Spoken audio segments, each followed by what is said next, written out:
Adobe AD0-E125 exam practice questions with explanations are available in the video for you to study.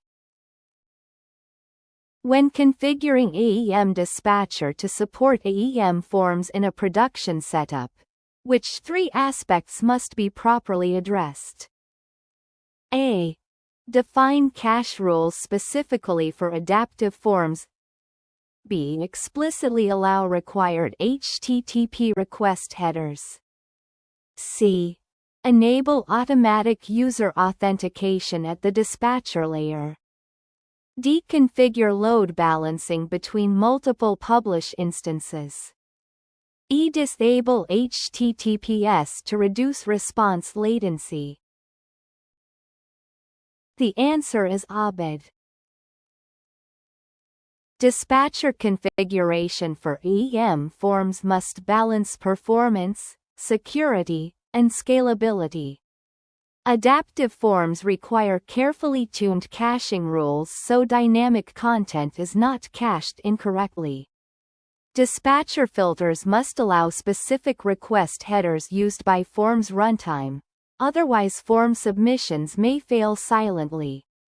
Load balancing is also essential in enterprise setups to ensure high availability and even traffic distribution. Automatic user login is not handled by dispatcher, and HTTPS should never be disabled because it is mandatory for protecting sensitive form data. A form submission intermittently fails without a clear user-facing error. What is the most effective first step to diagnose the root cause? A. Review AEM error logs related to form submission. B.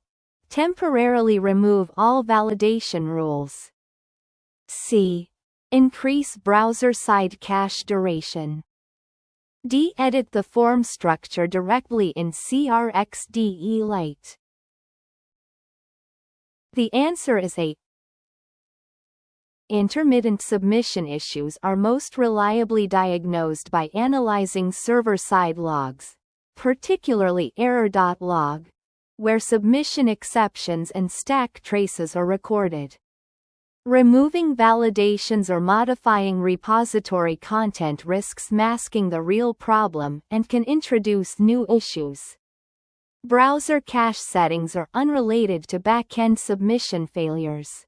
Reviewing logs allows developers to identify integration, workflow, or service-level failures accurately and efficiently. Which AEM Forms feature enables pre-populating adaptive form fields with data from external systems such as REST APIs or databases? A. Workflow Engine. B. Forms Data Model, FDM. C. Guide Bridge API. D. Dispatcher. The answer is B.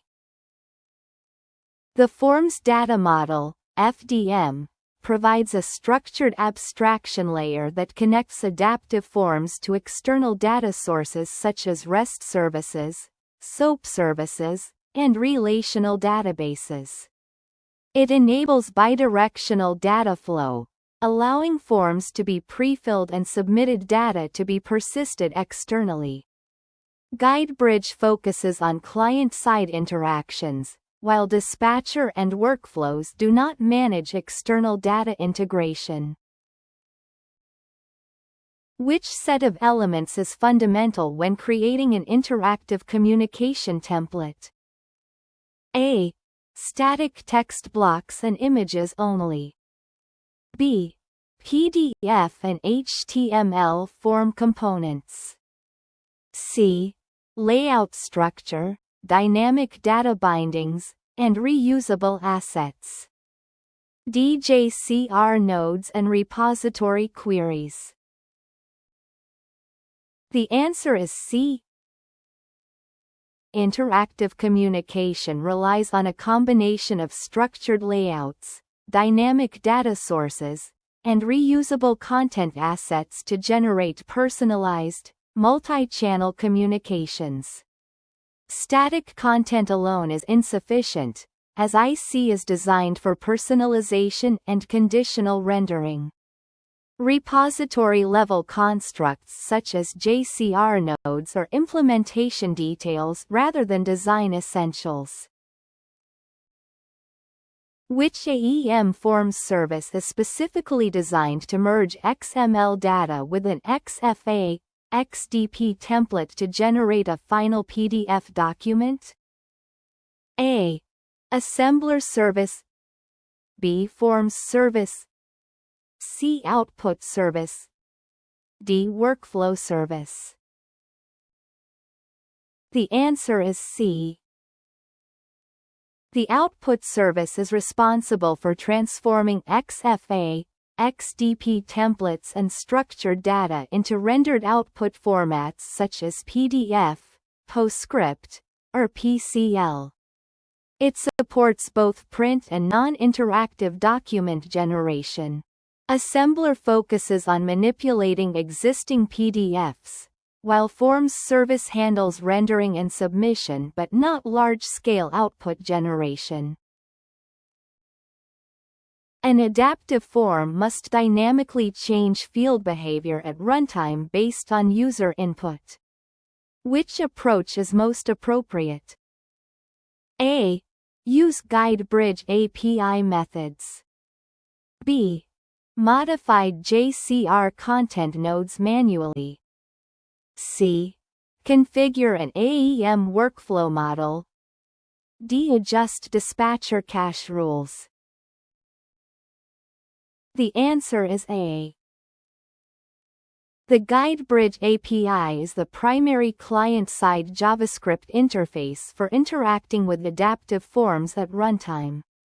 It allows developers to read and modify field values, trigger submissions, and control visibility and validation dynamically.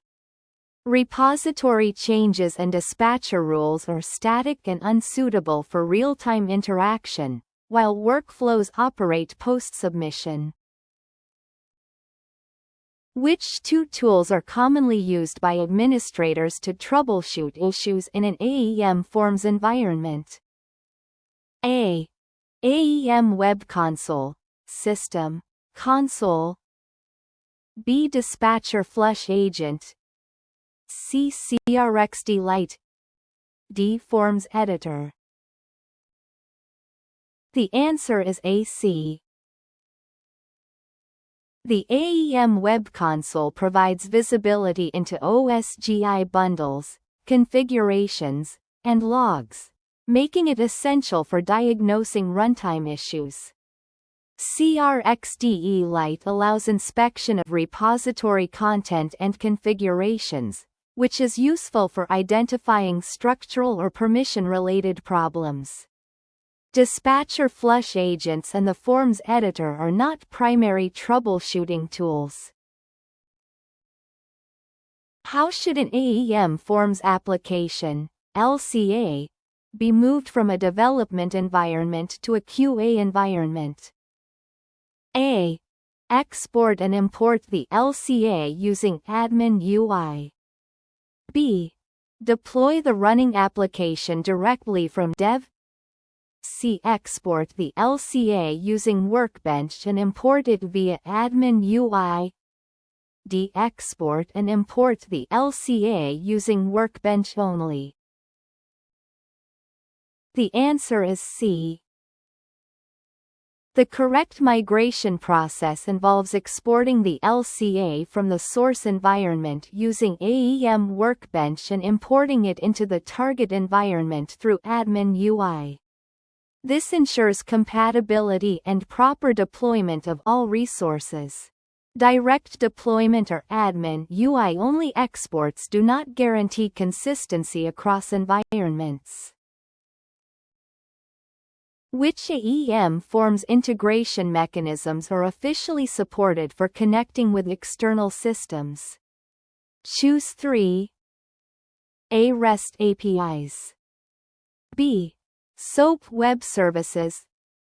C. Direct JDBC queries. D. FTP-based batch processing. E. GraphQL APIs. The answer is ABID. AEM Forms supports REST and SOAP for synchronous integrations and FTP-based mechanisms such as watch folders for batch and asynchronous processing. Direct JDBC access is typically abstracted through services rather than exposed as an integration interface. GraphQL is not a supported integration method for AEM Forms. What is the primary objective of an approval workflow in AEM Forms? A. Route submitted forms for review and approval. B. Automatically publish submitted forms. C. Persist all form data directly in JCR. D. Generate XDP documents for each submission. The answer is A. Approval workflows are designed to route form submissions through predefined review and authorization steps involving human participants or automated checks. Publishing content, storing data, or generating XDP files are separate concerns handled by other services. Workflows ensure governance, compliance, and controlled decision-making.